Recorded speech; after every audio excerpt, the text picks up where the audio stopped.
बाण का मतलब बाण और वेद का मतलब वेदने से। बाण के द्वारा लक्ष्य भेदन। बाण वेद समय पृथ्वीराज रासो का अंतिम सर्ग है, जिसे चंद्रबरदाई ने नहीं लिखा। चंद्रबरदाई द्वारा लिखित पृथ्वीराज रासो का संयोगिता विवाह तक ही जाकर खत्म हो जाता है। गजनी प्रसंग में जो बाण वेद समय है, इसके संदर्भ में स्वयं कवि चंद कहते हैं, पुस्तक जल्हण हथ दे चरि गज्जन के नृपकाज। अपने पुत्र जल्हण को देकर चंद्रबरदाई गजनी चला जाता है और कहता है कि मैं लौट कर नहीं आऊंगा, बाकी की घटनाओं को इस पुस्तक में लिख करके इसे पूरा कर देना। बात तब की है जब चंद्रबरदाई को यह पता चलता है कि मोहम्मद गोरी ने 6 महीने के भीतर ही पृथ्वीराज चौहान को नयन विहीन कर दिया। उनकी दोनों आंखें निकाल ली। एक एक क्षण कई जन्म की भांति बीत रहा था। कानों से यह सुनते ही चंद धरा पर गिर पड़ा और हरे हरे देव देव कहते हुए अपने सगे संबंधियों, पुत्र, मित्र आदि माया के समस्त बंधनों को छोड़कर गजनी की राह पकड़ता है। चंद्रबरदाई यति योगी का वेश धारण करके, शरीर में भस्म लगाकर, लंबे लंबे बाल बढ़ाकर, जटा बढ़ाकर गजनी की तरफ चल पड़ता है। कविचंद के मन में दृढ़ विश्वास था कि मैं कितनी जल्दी गजनी पहुंचूं, अपने स्वामी, अपने बाल सखा मित्र पृथ्वीराज चौहान का उद्धार कर। कई दिन की लंबी यात्रा करने के उपरांत चंद्रबरदाई भूखा प्यासा पानी की खोज करते करते अंततः गजनी पहुंच ही जाता है। गजनी पहुंचते ही चंद्रबरदाई ने देखा कि गजनी में जो माहौल है वो बड़ा ही सुखकारी है। वहां का जनजीवन बहुत खुश है। शहाबुद्दीन गौरी का जो प्रताप है वह उस चमकते हुए सूरज की तरह है, जो अपनी पूरी आभा, अपनी पूरी रोशनी से पूरे आकाश को दे दिव्यमान किए जा रहा है। यह देखते देखते कविचंद सुल्तान के दरबार में जा पहुंचा, जहां सोने से जटित दंडधारी द्वारपालकों ने उसे अंदर नहीं जाने दिया। एक द्वारपाल तो चिल्लाकर कहा, अरे कहां जा रहे हो? तुम्हारी देह पर न वस्त्र है, न कोई संबल है, न पाथेय है, तेरे चित्त में अहित है, तू मीठा बोलता है, तेरे शरीर पर विभूति है, किंतु तेरा धन पाखंड है, सिर पर पट्ट धारण कर रहा है, आगा पीछा सोचे बिना भवन के भोगों को छोड़कर तो किस प्रकार योगी हुआ?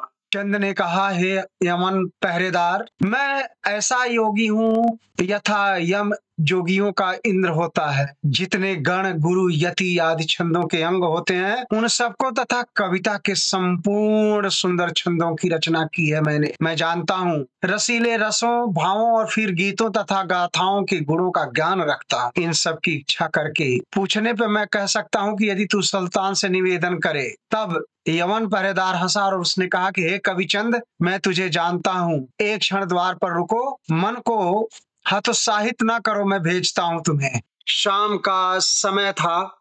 शहाबुद्दीन गोरी हदफ खेलने के लिए हाथी पर सवार होकर निकला।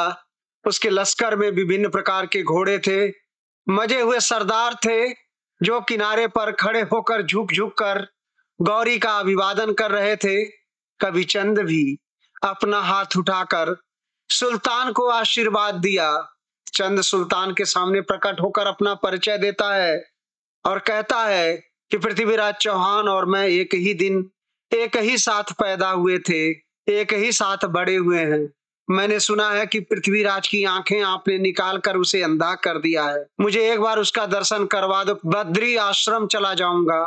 यह बात सुनकर सुल्तान उसे दरबार में आने के लिए कहता है। अपने एक सरदार को आज्ञा देता है कि इसका सेवा सत्कार उचित प्रकार से होना चाहिए। चंद के मन में भयंकर टीस थी।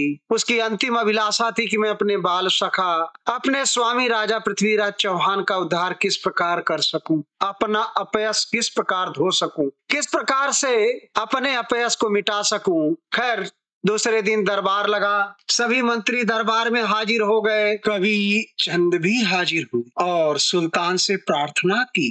कहा कि पृथ्वीराज चौहान और मैं बचपन के साथी रहे, हम एक साथ ही खेला करते।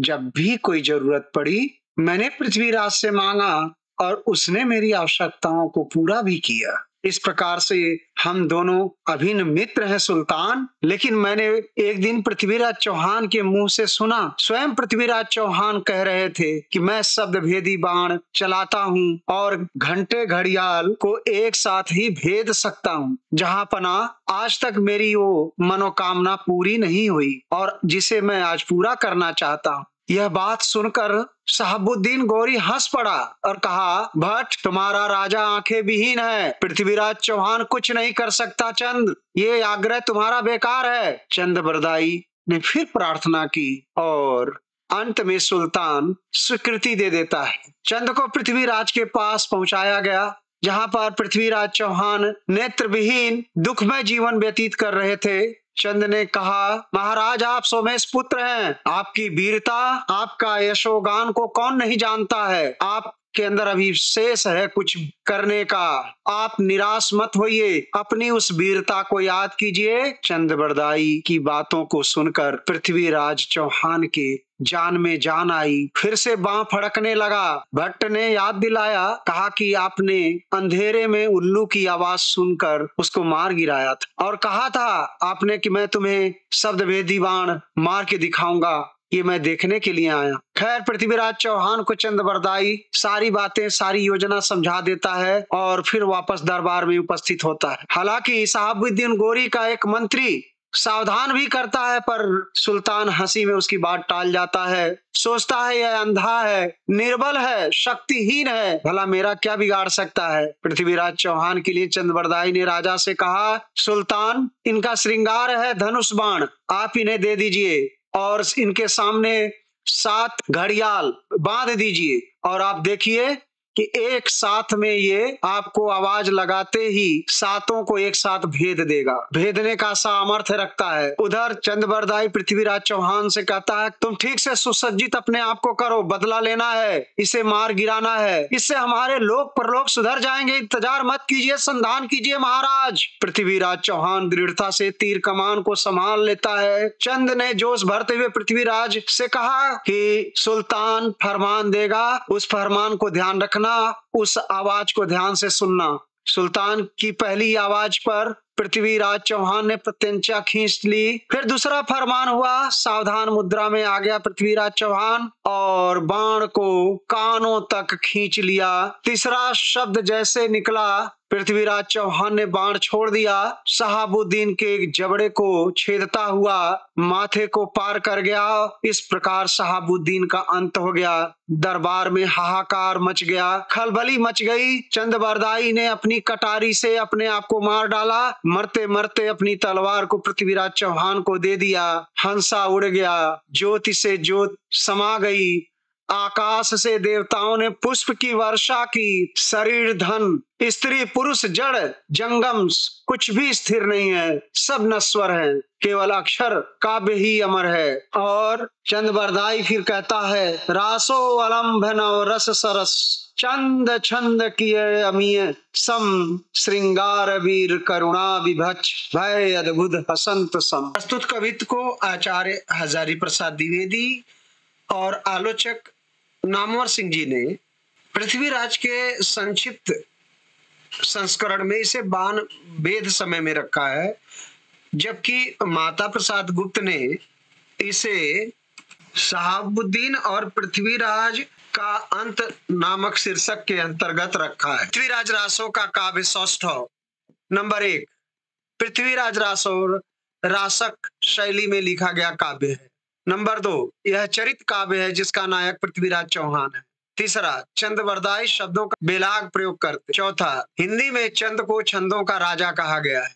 आलोचक नामवर सिंह के अनुसार रासो एक ही साथ संस्कृत, प्राकृत तथा अपभ्रंश की प्राचीन छंद परंपरा के पुनरुज्जीवन तथा हिंदी के नूतन छंद संगीत के सूत्रपात की संधि वेला है। छठा, शिव सिंह सेंगर ने चंद को छप्पयों का राजा कहा है। भाषा पिंगल ब्रज भाषा है।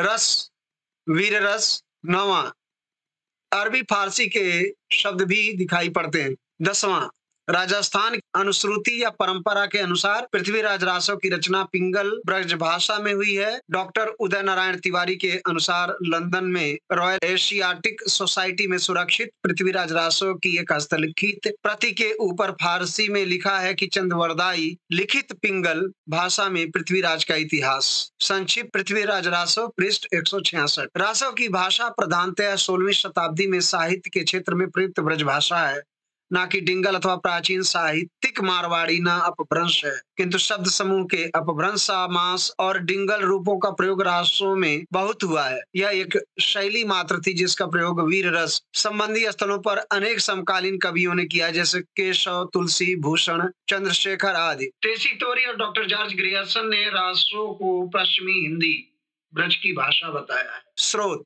संक्षिप्त पृथ्वीराज रासो, पृष्ठ 166। साभार: संक्षिप्त पृथ्वीराज रासो, संपादक आचार्य हजारी प्रसाद द्विवेदी, डॉक्टर नामवर सिंह। पृथ्वीराज रासो, माता प्रसाद गुप्त।